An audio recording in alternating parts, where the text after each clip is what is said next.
હા,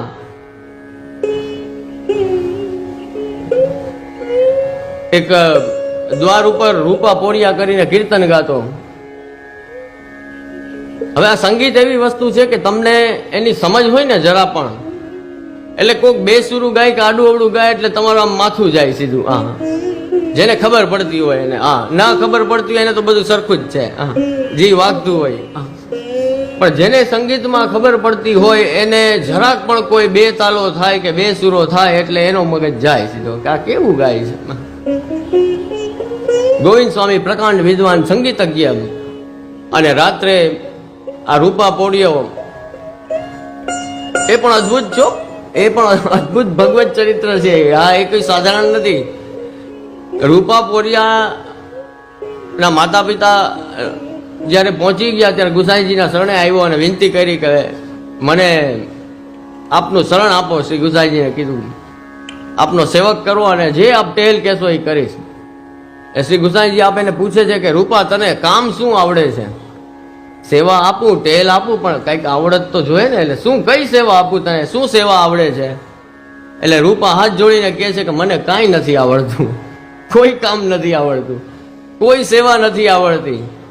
છતાંય પણ પરમ કૃપાલ પ્રભુચરણ શ્રી ગુસાઈજી એને દ્વાર ઉપરની સેવા આપે છે.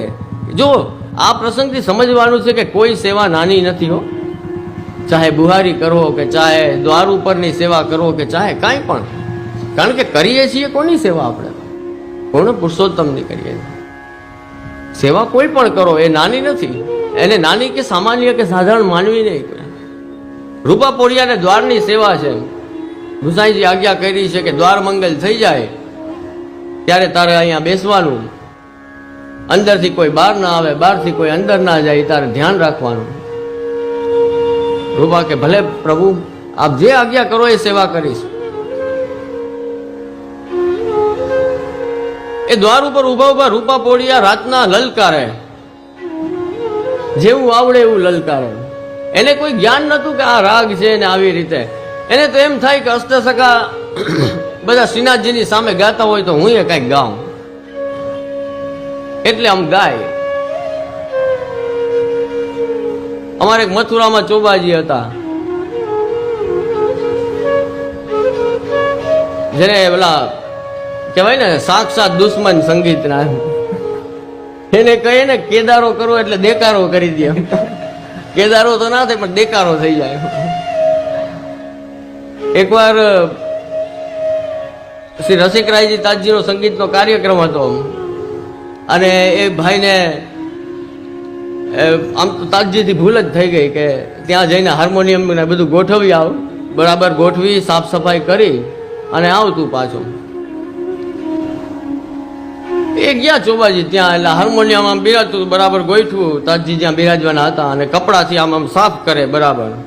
છતાં એને આમ સંતોષ ના થયો કે હજી ક્યાંક રજ રહી ગઈ, રજ રહી ગઈ. એટલે હવે શું કરવું? ચોબાજી બલશાલી બધી રીતના.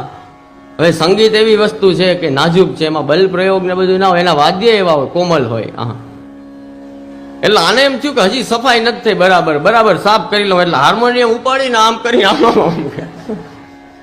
હવે આમ કરીને હલ બલાવ્યું ને કે બધી રજ નીકળી જાય. એટલે કાળી ધોળી સરગમ બધું નીચે પડી ગયું. જેટલું ઉપર બિરાજતું હતું એ બધું નીચે. તાજજી કે થઈ ગયો કાર્યક્રમ. હવે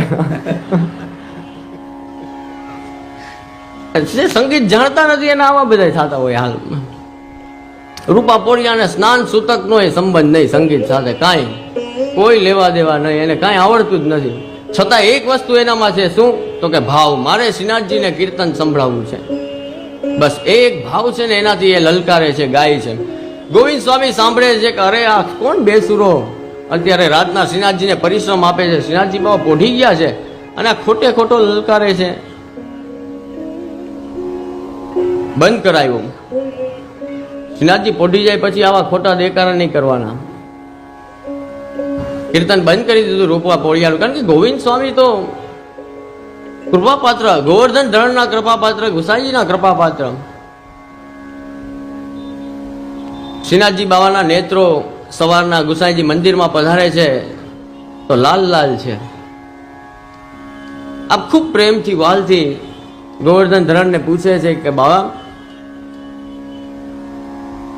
કોઈ રાસ આદિ લીલા, કોઈ લીલા. આ કેમ આરક્ત આપના નેત્રો આટલો પરિશ્રમ કેમ આપના નેત્રોમાં દેખાય છે?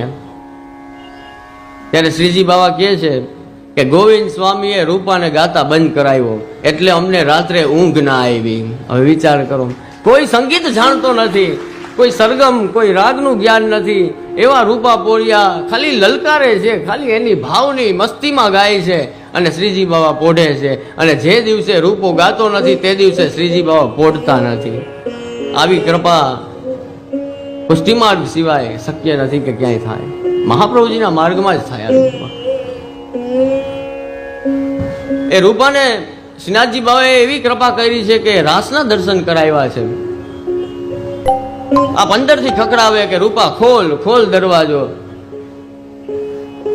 અને રૂપાને પોતાના પાતરની ચિંતા કે દરવાજો ખોલું ને ગુસાઈજી કાઢી મૂકે તો મારી પાતર બંધ થઈ જાય. શ્રીનાથજીને ના પાડે છે કે નહીં હો, અત્યારે રાતના દરવાજો ના ખુલે, દ્વાર એકવાર બંધ થઈ ગયો પછી ના ખુલે. અંદરથી મીઠો અવાજ આવે. જુઓ પ્રભુ કેવા નટકટ છે. એ રૂપાને કે રૂપા ફોસલાવે, ખોલી દે દરવાજો, ખોલી દે, મારે કામ છે, હું તને સમજાવું. ફોસલાવીને દરવાજો ખોલે છે. અને રૂપાએ જોયું તો સખીજનોની સાથે શ્રીનાથજી ખૂબ શિંગાર ધૈર્યા છે. રૂપા કે ભગવાન તમારું મગજ તો ઠેકાણે છે ને? અડધી રાતે આટલી બધી સ્ત્રીઓના દાગીના ને જોખમને લઈને ક્યાં આયલા? તો કે તું એ સાથે ચાલ, તારું અહીંયા શું કામ છે? રૂપાને સાથે લઈને ચંદ્ર સરોવર પધાર્યા છે. દ્વાર ઉપરનો કોઈને એમ હોય કે નાની સેવા છે, પરમોચ્ચ રાસના દર્શને રૂપા પોરિયાને થયા છે ચંદ્ર સરોવરમાં.